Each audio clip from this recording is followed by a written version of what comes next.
c'était, en fait, un petit peu en réponse à ta présentation. Je vais commencer peut-être par poser cette question que je pensais en regardant ton travail. C'est en fait cette communication entre les experts et les designers. Et ça me faisait penser que tu as parlé que ça se faisait beaucoup par la conversation et par le verbal et par un tableau blanc. Et finalement, et aussi tu as parlé de la culture du mock-up chez les designers, de montrer, de faire des démos, et ça c'est une culture qu'on a en IHL. Et en fait la question que je me pose c'est est-ce qu'on doit aussi faire dans la direction inverse, c'est-à-dire des outils pour on va dire des ingénieurs systèmes pour faire des mock-ups d'algorithmes. Et est-ce que ça c'est un manque d'outils ou vraiment quelque chose de culturel, qu'ils n'ont pas cette culture de la démonstration algorithmique. Enfin, voilà. C'est un peu la question que je voulais poser peut-être d'abord à Nolwenn, mais également... Oui, complètement. Je pense que là, ce qui manquait, c'était qu'il y avait... Enfin, ce qui manquait. Une des choses qui manquait pour favoriser la participation des designers, c'est qu'il n'y avait effectivement pas d'outils. Et en gros, les ingénieurs, ceux qui développaient vraiment les modèles, ils avaient leur ordinateur avec du code et du coup, il n'y avait pas d'échange possible. Quand on voit ce que vous développez par exemple avec Marcel, ça changerait complètement peut-être ce qui est possible de faire. Ouais. Après, en fait, comme ils essayaient aussi de concevoir les modèles eux-mêmes dans certaines entreprises, je ne sais pas si du coup, nous qui concevons des outils, parce que je m'inclus un peu dedans en tant que personne qui fait de l'IHM, est-ce qu'on ne courrait pas tout le temps derrière aussi? C'est-à-dire, est-ce que pour concevoir des outils, on n'est pas tributaire du fait qu'il faut déjà que les technologies elles existent, c'est-à-dire qu'il faut déjà que les modèles ils existent, et puis nous, après, on essaye par-dessus d'avoir des outils qui fonctionnent, donc ce serait peut-être la limite que j'y vois, mais je ne sais pas ce que vous en pensez. Peut-être que je peux bien prendre Nadia si tu veux. Alors c'est par rapport à la discussion entre développeurs de modèles et les experts de métier, c'est un expert métier. C'est ça. À l'INRAE. Donc nous à l'INRAE, en fait, on a deux types de modèles. On a des modèles qui sont basés sur des règles mathématiques. Donc les gens, en fait, ils arrivent à expliquer leur modèle de transfert de chaleur ou quelque façon de modèle. Donc ils ont une façon simple d'expliquer leur modèle. Et donc si on veut créer une visualisation, une interface, voilà, donc on va pouvoir expliquer sur des phénomènes naturels. Mais après, des modèles développés sur des données qui sont peu explicables, c'est vrai que peut-être c'est pas la façon naturelle pour un développeur de modèle d'aller créer une visualisation. Donc la question c'est plutôt comment... Est-ce qu'un manque d'outils finalement pour démocratiser des outils pour permettre aussi de l'autre côté à des ingénieurs, ou est-ce que c'est aussi culturel, c'est-à-dire qu'il n'y a pas cette culture de la démonstration, peut-être pas autant du moins que chez les designers? Après, puis aussi, il y a beaucoup d'opportunités de travailler dans tel projet. Maintenant, on le voit, mais je pense que c'est le moment de créer ce genre de choses. Ce que je vois dans mon domaine de visualisation, par exemple, la grande conférence de visualisation à IEEE, maintenant, on a un workshop à côté qui s'appelle Explainable Visualization for Explainable AI, et c'est la 6e année que ça a lieu dans une grande conférence. Il y a une grande demande, en fait, pour faire ce Explainable AI, mais aussi Explorable. Donc, il y a une petite différence entre expliquer le résultat, peut-être, et aussi donner des outils. Donc, je pense que c'est en train de se créer en ce moment. D'accord. Jules, tu voulais réagir à cette question? Ouais. Non, je suis d'accord qu'en fait, je pense que les choses évoluent très rapidement sur cette question-là. Il y a je pense que ça devient de plus en plus interdisciplinaire. Si on regarde il y a quelques années, je pense que l'IHM et l'IA, il y avait quelques personnes à l'interface, mais disciplinairement, c'était un peu plus segmenté. Et puis qu'on a des systèmes d'apprentissage qui sont vraiment déployés à grande échelle par des entreprises. On a une explosion de sous-domaines qui sont vraiment interdisciplinaires. Tout ce qui a trait à l'explicabilité, qui en fait, a une croissance vraiment très rapide, va aller chercher des personnes de différents domaines. Donc je pense que j'ai l'impression qu'il y a des enjeux qui sont technologiques. C'est un peu ce qu'on essaye de faire avec Marcel dans une certaine mesure, d'avoir des moyens peut-être de créer des interfaces techniquement pour amener des gens à collaborer sur certaines choses. Et je pense qu'il y a beaucoup d'enjeux qui sont plus de l'ordre de l'organisation, de la communication, quand on vient de disciplines différentes. Merci beaucoup. Est-ce qu'il y a des réactions peut-être? N'hésitez pas à intervenir même. Alors peut-être on a parlé également d'algorithmes génératifs qui sont très en vogue cette année, mais déjà présents dans un certain nombre. On a ce côté évolutif en fait de générer des candidats. Et ça, c'est toujours présent dans cette générative AI, mais voilà, c'est plus ancien que ça, cette idée d'avoir des candidats. Et la question que je voulais vous poser, c'était donc par exemple, il y a aussi des cas d'application dans le design industriel, etc. Donc, est-ce que choisir parmi des candidats, c'est quelque chose de bénéfique et stimulant pour le but du design qui est en train d'être fait, mais aussi pour la personne qui le fait? Voilà, donc c'est peut-être une question un peu large, évidemment. N'hésitez pas à... voilà, comment ça s'applique à votre cas aussi. Je sais pas, Jules, peut-être si tu veux commencer à... Ouais. Alors moi, ça ne va pas vraiment être de l'expérience de recherche parce que j'ai pas vraiment travaillé sur des systèmes génératifs en musique ou en danse qui iraient générer des candidats. J'ai l'impression que l'intérêt de ce genre d'approche dépend beaucoup des publics et des tâches qui sont visées. Ouais. Par exemple, des collègues qui travaillent sur les systèmes génératifs en musique, plutôt destinés à des compositeurs qui doivent produire de la composition en quantité pour l'audiovisuel, pour le jeu vidéo. En fait, eux intègrent bien ces systèmes de génération de possibilités parce qu'ils ont des contraintes, ils ont des processus en place, ils ont des contraintes de grandes quantités à produire, donc en fait pour eux l'automatisation peut être intéressante. Après, dans d'autres cas, plutôt de création, ou si on pense aux pratiques amateurs, je ne sais pas si un système qui génère des choses et on choisit va être très stimulant parce que c'est pas ce qu'on va rechercher dans ce type de pratique. On veut pas que, tout l'intérêt c'est de chercher une certaine friction, d'apprendre quelque chose. Je pense que, en fait, ça peut sans doute s'intégrer d'une certaine manière, mais pas complètement, sinon on perd tout l'intérêt de la pratique. Et bon, d'expérience que j'en ai des artistes qui travaillent avec ce type de technologie, en général, ils développent quand même beaucoup leurs propres outils et leurs propres pratiques avec. Ok. Si je peux rebondir ouais, bien sûr. dessus. Moi, j'ai l'impression que justement, ce type d'approche peut être plus bénéfique pour les novices, pour le côté éviter la peur de la page blanche et avoir tout de suite un résultat d'une certaine qualité.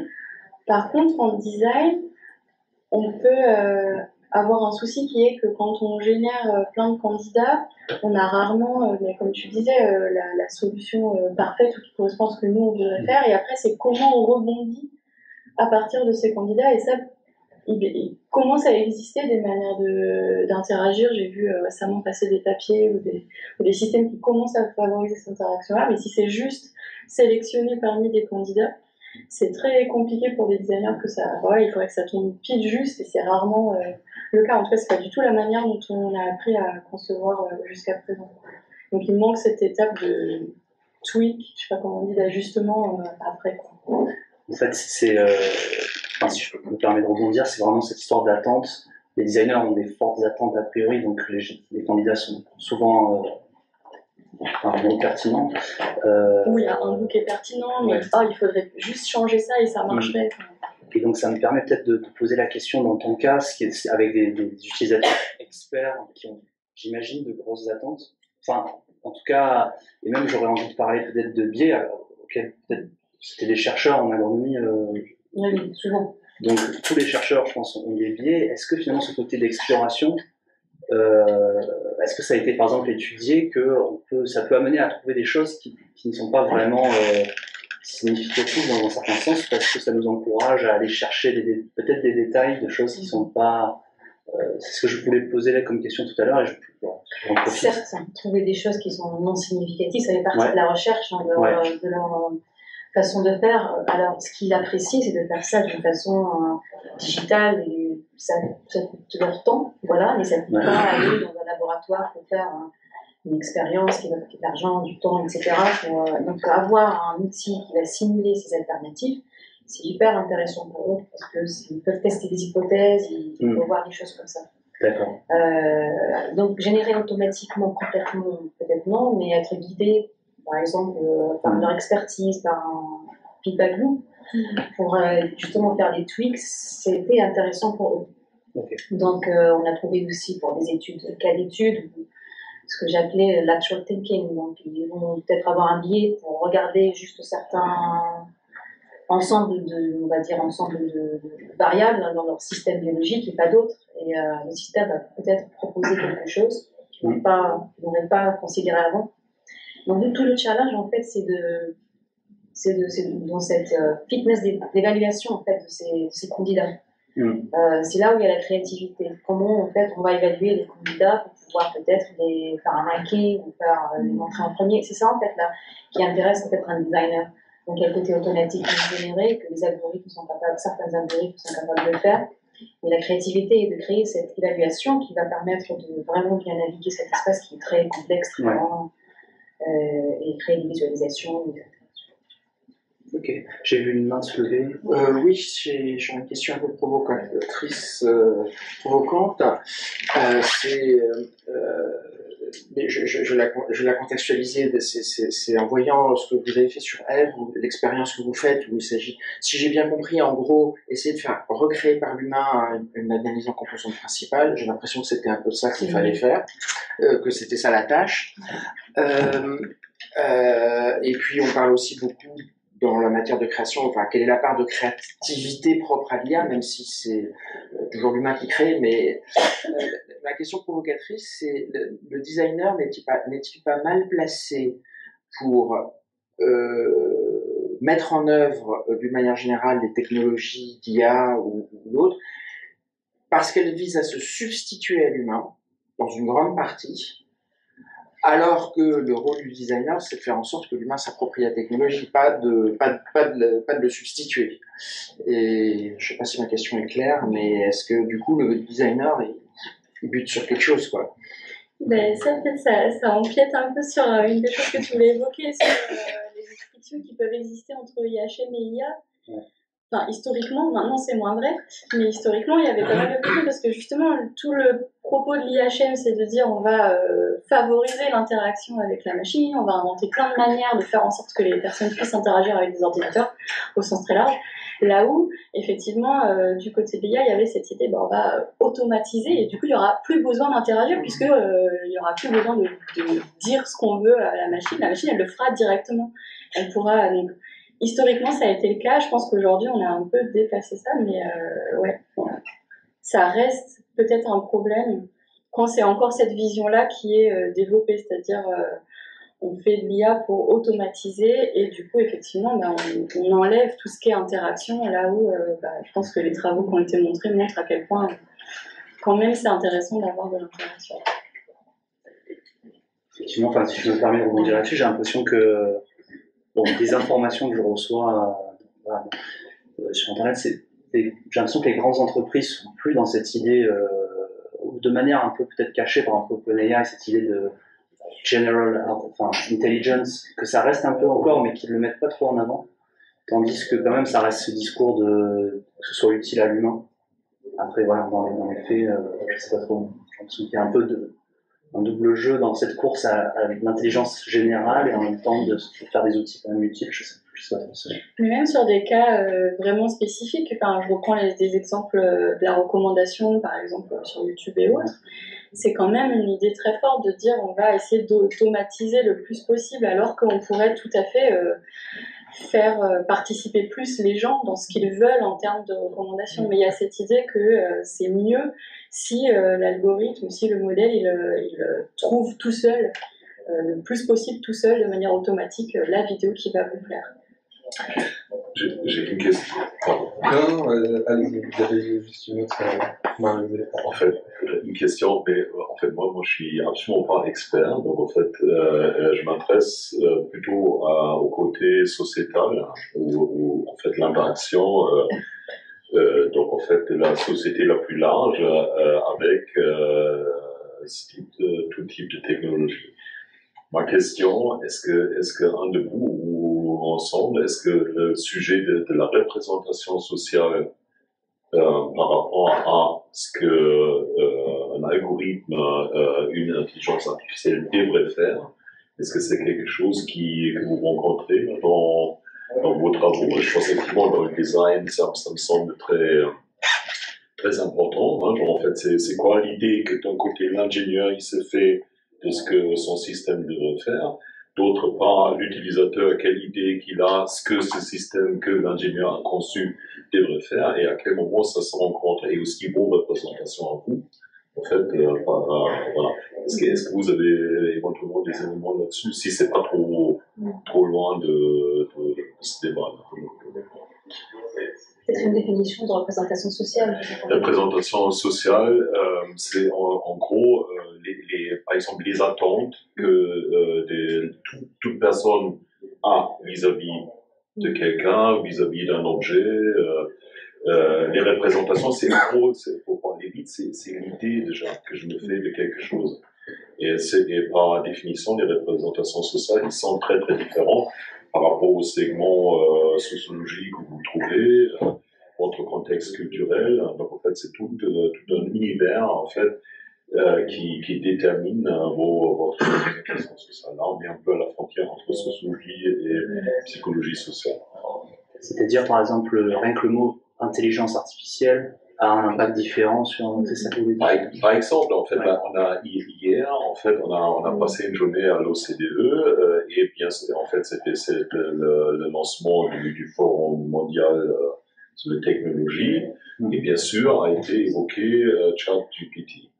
Et donc, en fait, pour illustrer cela, ils ont créé une espèce d'avatar d'Einstein qui était donc en fait en gros entré en dialogue avec le modérateur. Hein, donc voilà. Donc là, ça disait assez long sur la représentation. Donc en fait, apparemment, il y a besoin de visualiser ChatGPT. Hein, en fait, comment mieux le visualiser en fait à travers une figure connue de la science et tout ça. Donc ça illustre assez bien en fait ce sujet de la représentation. Et effectivement, en ce moment, il y a ce domaine ChatGPT qui suscite un nombre de fantasmes, hein, et en fait, mais des fantasmes qui se parlent pas forcément. Ouais. Donc, je ne veux pas monopoliser. Hein, non, mais c'est très intéressant. Est-ce que entre vous pouvez réagir à cette question? Oui, je vais. Ouais, en fait, peut-être sur le. Bon, ça, c'est plus tes travaux à toi. Je pense sur le.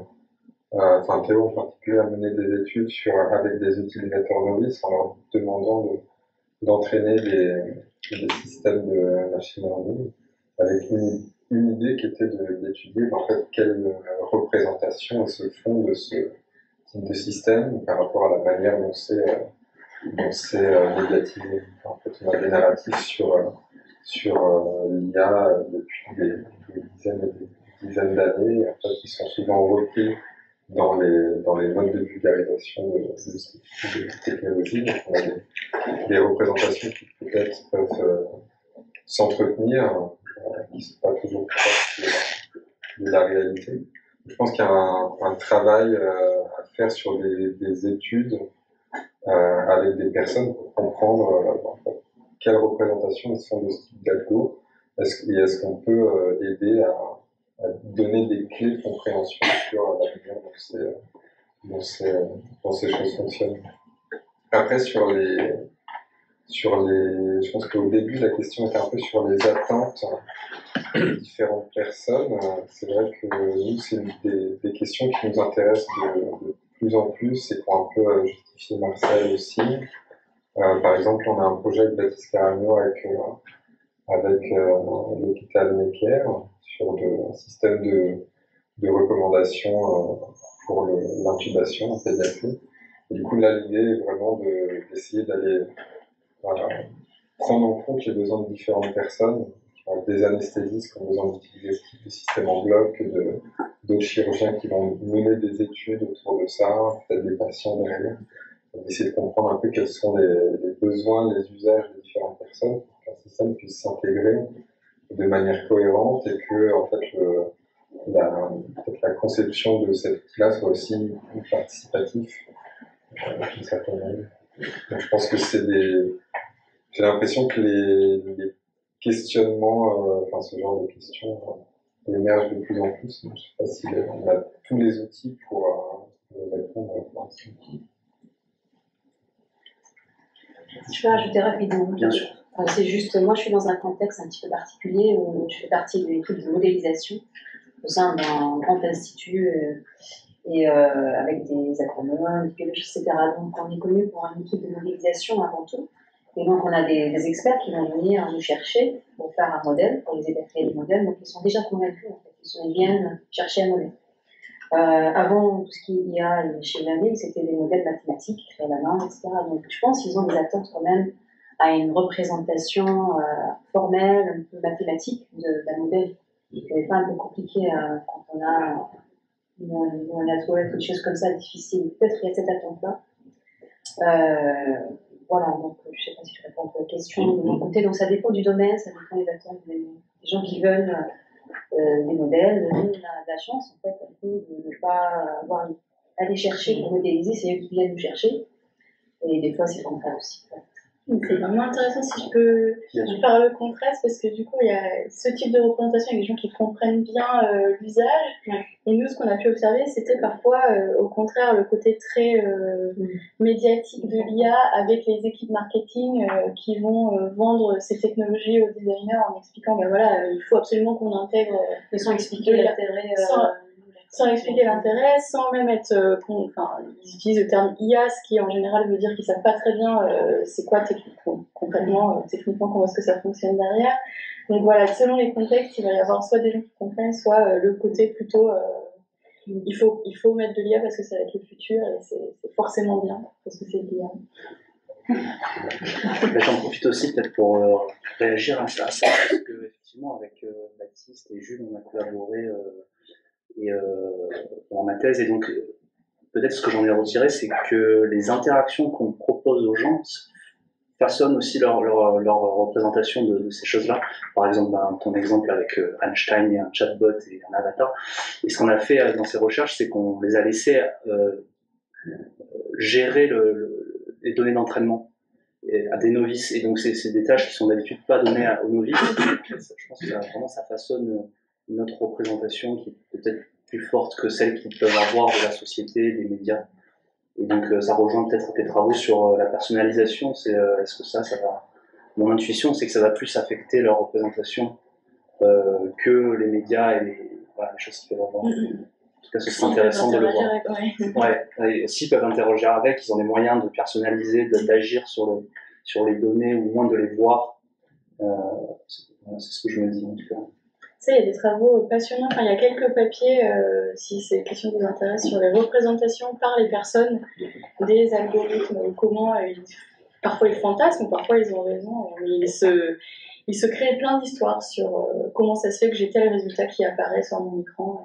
On peut peut-être rappeler juste au passage les travaux d'un grand philosophe, Gilbert Simondon, qui a beaucoup parlé là-dessus, sur les mêmes existences des objets techniques, et qui rappelait précisément qu'un outil, avant d'être un instrument, c'est d'abord un médiateur social, c'est-à-dire qu'il incorpore des représentations sociales et des rapports de force. Donc la question, c'est qu'est-ce qu'on fait incorporer, qu'est-ce qu'on incorpore dans l'outil au travers des interactions qu'on développe avec lui. Et donc effectivement, je pense qu'on a un rôle, enfin en tout cas, ceux qui déploient ces technologies ont un rôle dans ça. Très important. Je crois qu'il y avait une question tout à l'heure. Baptiste. Pardon, on va prendre du fond vers le devant. J'ai une question. Est-ce que vous avez testé Galileo? C'est un outil en fait de génération d'UI. En fait, vous donnez un prompt tout simple. Et il va vous générer, alors je crois que c'est pour des interfaces mobiles. Il y en a 2-3 en fait qui font d'autres choses, et il y en a certains où on peut faire la génération des boutons carrément. Ma question, elle est, est-ce que vous ne pensez pas que ces outils-là, par rapport à ce que fait GPT dans ses algorithmes, et par rapport à ce que les outils de génération les algorithmes de génération font dans leurs algorithmes, ne vont pas donner la meilleure expérience utilisateur qu'on puisse donner à un utilisateur? Et est-ce que justement, du coup, en fait, un utilisateur va pouvoir générer l'interface, enfin, l'expérience qu'il attend, en fait, tout simplement. Ah, c'est pas la même chose. Il y a deux possibilités. Soit effectivement c'est utilisé comme un moyen de remplacer les designers et on se dit bah voilà, on va avec tout un ensemble de paramètres être capable de générer la meilleure interface utilisateur.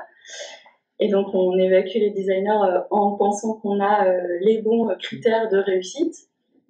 À discuter, je ne suis pas convaincue. Par contre, l'autre approche qui serait de dire est-ce qu'on ne peut pas mettre ces systèmes que pour le coup, je n'ai pas encore testé, faudra que je teste, au service plutôt des utilisateurs finaux et justement pour dépasser ce côté, on a tous exactement la même interface, j'en sais rien, sur Instagram, peu importe où on se trouve dans le monde, on a tous exactement la même interface alors qu'on pourrait certainement faire des choses plus riches.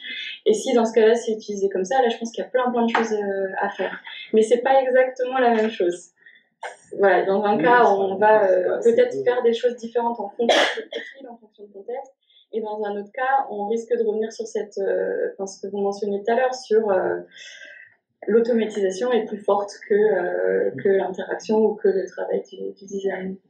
C'était pas exactement ma remarque. Non, ma remarque, c'était il y a une tension qui fait que comme le designer, lui, effectivement, il veut voir comment l'utilisateur s'approprie l'objet, il veut essayer d'engager l'interaction. Et quand il y a un algorithme qui fait le travail, le but devient différent.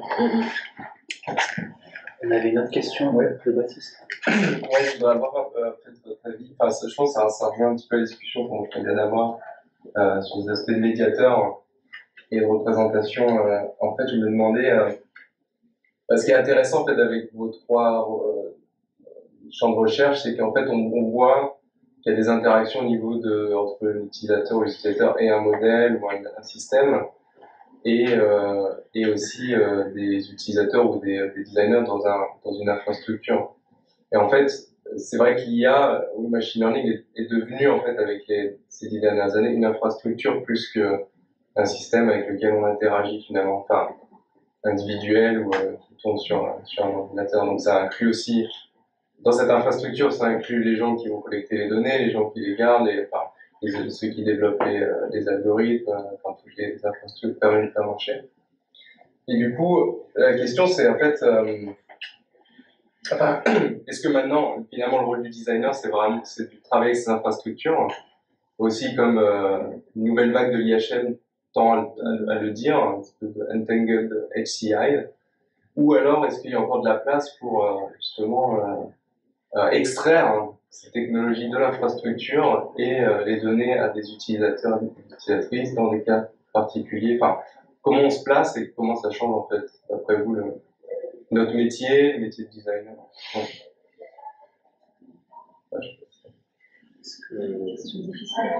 Question difficile. Est-ce que quelqu'un veut coller?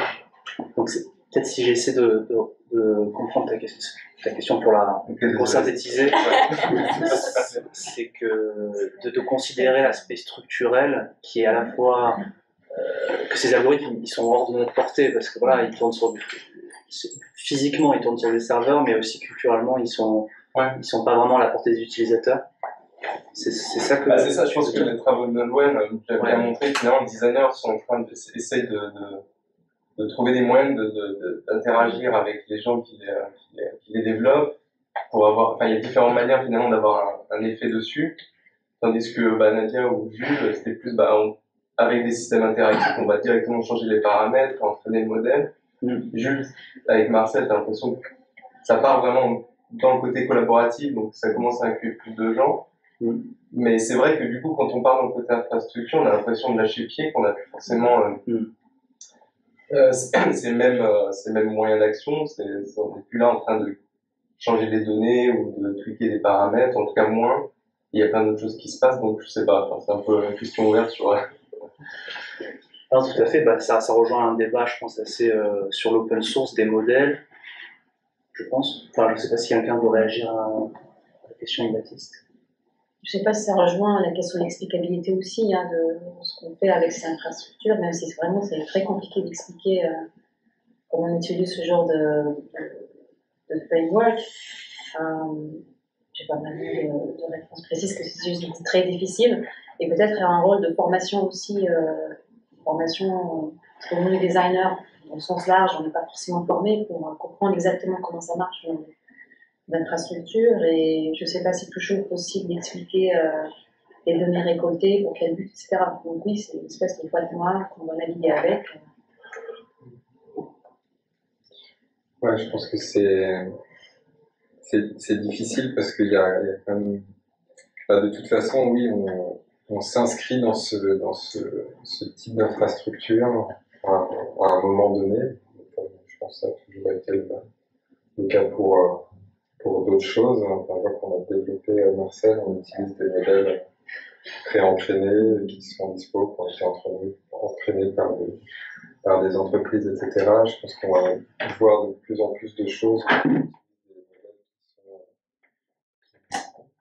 qui tournent ailleurs parce qu'on n'a pas les moyens de les faire tourner nous-mêmes. Donc en fait, nécessairement, on n'aura pas d'emprise sur une grosse partie de l'infrastructure parce que en fait, c'est un problème politique à une échelle beaucoup plus large que celle qui nous concerne en tant que chercheur ou designer. Après, je pense qu'il y a aussi une possibilité, nous, dans le milieu académique, d'aller explorer d'aller étudier des choses, la manière dont on s'inscrit dans cette infrastructure ou dont on peut s'en détacher. Peut-être en allant regarder des systèmes, des choses à plus petite échelle qui soient en interaction avec cette infrastructure pour s'en détacher d'une certaine manière.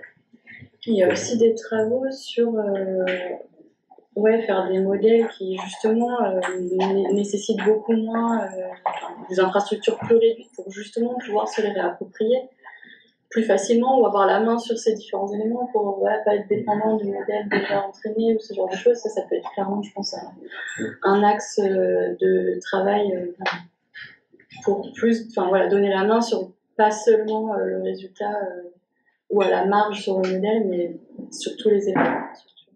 Ça reste, j'ai vu des gens s'intéresser à ça, mais je sais pas où ça en est.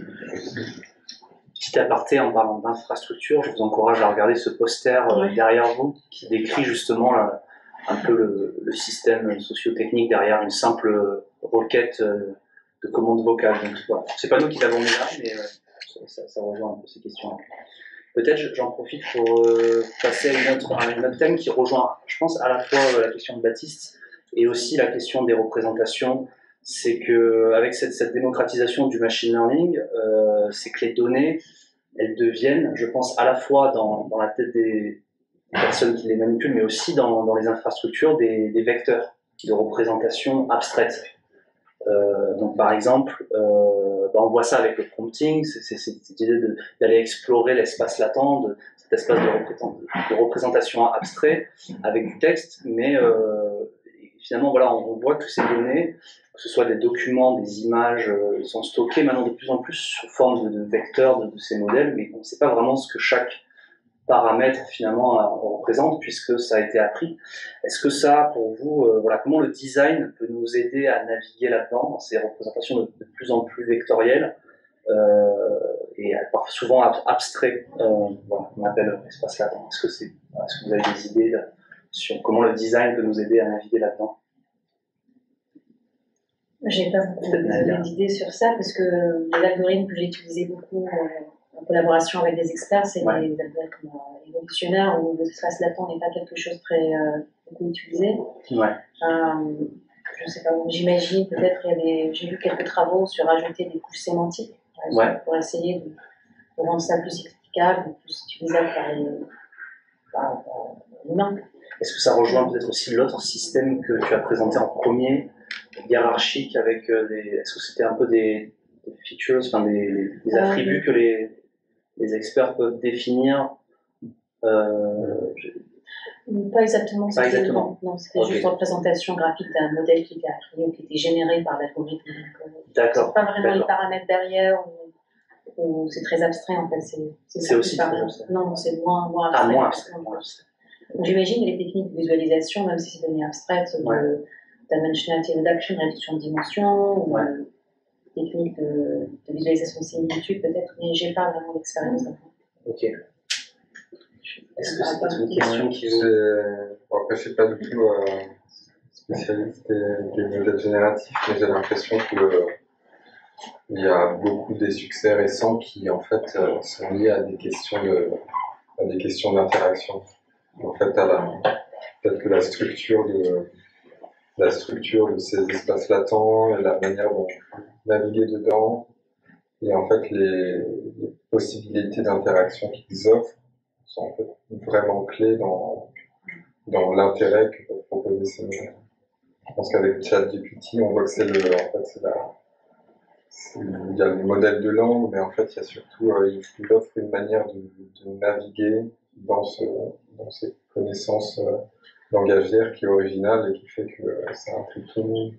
On a la même chose, j'ai l'impression, si on regarde les modèles génératifs pour la synthèse sonore, que en fait, les modèles qui commencent à avoir du succès sont pas tant sur la qualité de ce que ça peut reproduire, etc., mais sur la structure de l'espace latent. Si ça offre quelque chose qui est intéressant à naviguer,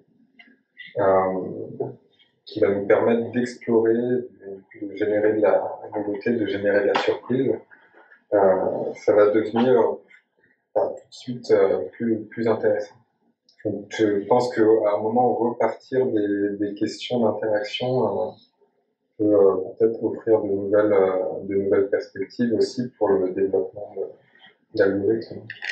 La dernière fois, on avait évoqué, par exemple, DragGAN, qui est un système de génération d'images qui offre des contrôles qui sont avec qu'on puisse computer.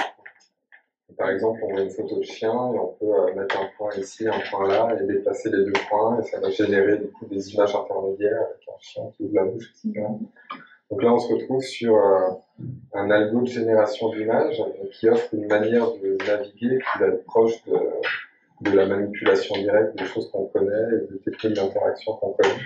Et j'ai l'impression qu'on a... En fait, on essaye il y a une partie des enjeux qui est de s'adapter au modèle existant, de voir ok, qu'est-ce qu'on peut en faire, comment on peut le manipuler. Il y a peut-être un retour intéressant aussi à faire de qu'est-ce qu'on veut manipuler et comment est-ce qu'on peut peut-être concevoir des modèles qui peuvent prendre ce genre de choses en compte. Et j'imagine que justement c'est la taille de ces modèles, puisque c'est un peu ce que tu essaies de faire aussi avec ces infrastructures réactives, que ce soit direct, manipulation directe, c'est peut-être une barrière technique importante. Je sais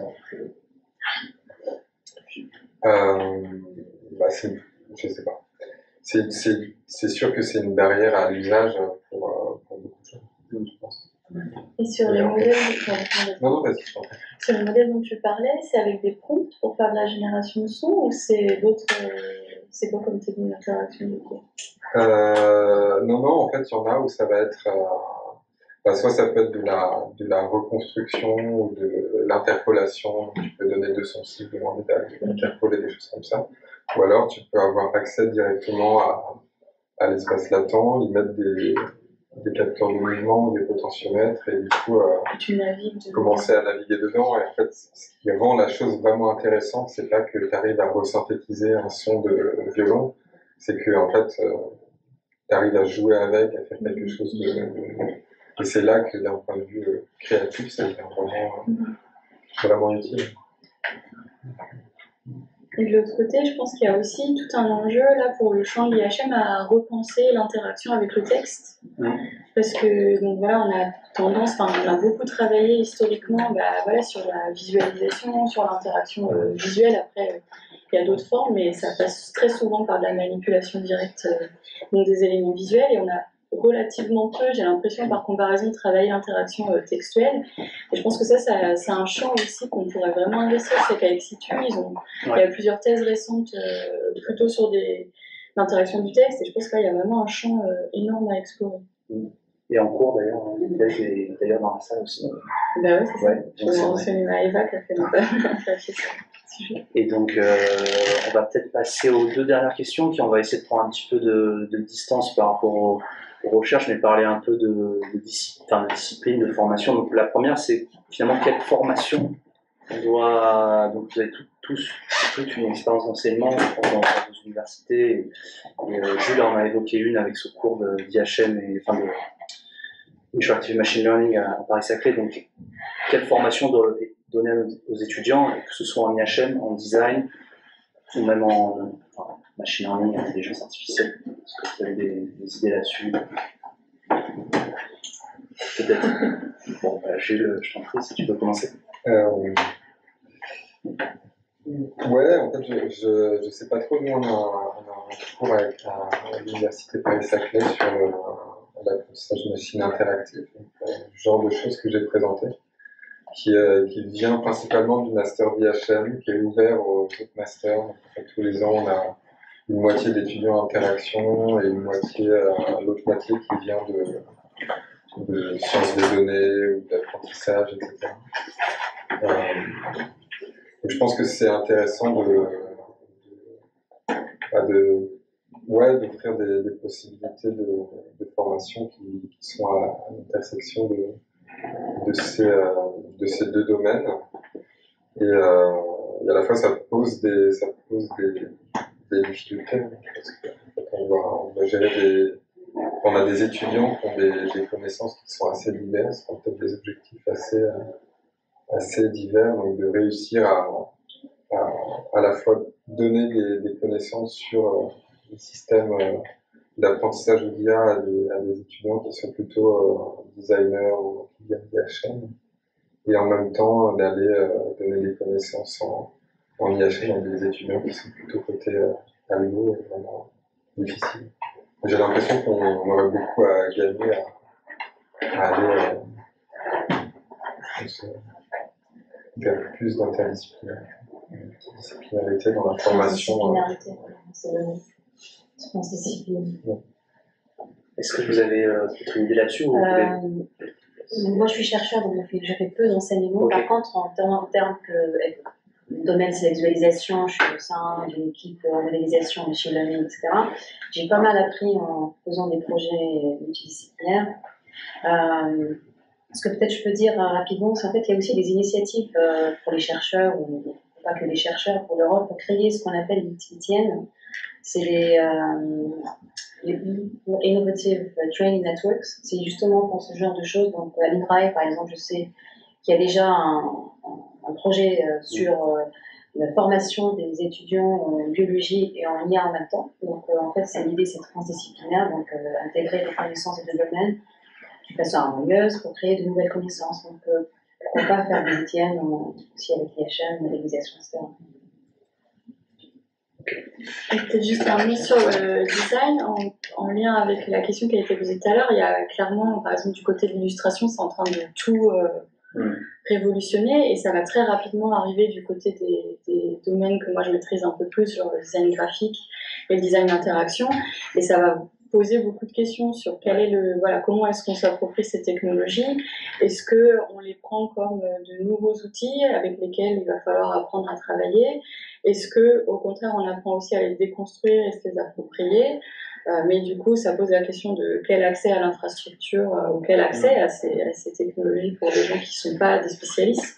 Mais en tout cas, pour nous, ça va poser beaucoup de problèmes ou d'opportunités dans les prochaines années, ça c'est clair. Et l'accessibilité, j'imagine, n'est pas que spécifique à l'IA, puisque dans le design graphique, il y a aussi pas mal d'outils propriétaires qui sont... Oui, voilà, mais il y a eu cette marche ces 10 dernières années de réappropriation par l'appropriation du code. Ouais. Et il est possible qu'il se passe la même chose, mais qui est plus difficile, qui demande d'autres compétences. Ouais, qui est presque matériel de puissance de calcul. Ok. Peut-être on dépasse un peu, mais je vous ai prévenu un peu, peut-être on déborderait, mais est-ce que vous pourriez nous donner en fait un petit bilan de cette demi-journée qui s'achève, de qu'est-ce que vous en avez retenu, et voilà. Ça peut être très bref, ou de répondre à la question quelle est la place que vous entrevoyez pour le design des designers dans la fabrique des systèmes intelligents. voilà, vraiment, si c'est vous avez envie un petit débrief et après on ira déjeuner. Pour moi, c'est rapide, c'est pas juste une place, c'est des places entières et ça dépend du contexte, de la tâche utilisateur, etc. Ouais. Certes, c'est le rôle du designer. Aujourd'hui, avec le design des systèmes interactifs, pour moi, visuel interactif, c'est une tâche complexe parce qu'on a les tâches classiques de comprendre les besoins utilisateurs, travailler sur les données, transformation, le visual mapping, l'interaction, l'évaluation. Et en plus de ça, il faut intégrer, faut ou pas, parce que tout dépend des besoins, peut-être qu'on n'a pas besoin d'IA, intégrer le côté machine learning ou IA, et comment faire cette intégration, prendre en compte les différentes configurations. Donc, intéressant, riche et très complexe. Ok, donc il nous reste du travail. Oui, peut-être ça va croiser des choses que tu as dit. Effectivement, je pense qu'il n'y a pas qu'une seule place. Là, ce qui était frappant, j'ai trouvé, c'est on parle peut-être d'un même ensemble technologique si on parle de machine learning, mais en fait, il y a des usages tellement différenciés que le prendre par ce prisme-là, c'est compliqué, je pense, pour penser la place des designers, puisque du coup, ça va tellement dépendre des applications. Voilà, peut-être qu'on en est à un stade de maturation de ces technos où ça vaudrait le coup d'être plus spécifique pour penser dans chacun de ces champs où peut se placer le design. D'accord. Et reste quand même une question pour moi que je vais retenir, c'est oui, la place des outils pour interagir avec ces technologies-là. Encore une fois, est-ce que ces outils, ils sont voués à pourrir après, c'est-à-dire il y aura toujours d'abord le développement des technologies et ensuite on essaiera de faire des outils pour interagir avec, ou est-ce qu'on peut aussi être moteur C'est une question intéressante. Les jeux, peut-être En fait, je rejoins vraiment les commentaires précédents. C'est vrai que je pense qu'on est tous les trois plutôt du domaine de l'IHM. On est tous les trois sur des choses où on regarde le design, l'interaction des personnes avec ce type de système, et pour autant, il y a une assez grande diversité entre les trois présentations et les trois approches. Et, je pense que c'est important de mener ces réflexions sur la place des designers, et à la fois on voit qu'il y a une complexité de plus en plus importante, en fait une très grande variété de ce type de système. Donc, je pense que c'est difficile de donner une réponse sur la place à avoir. Je pense qu'on verra des choses assez intéressantes dans le futur sur cet aspect. Ok, merci beaucoup à vous trois. Donc, on peut les applaudir.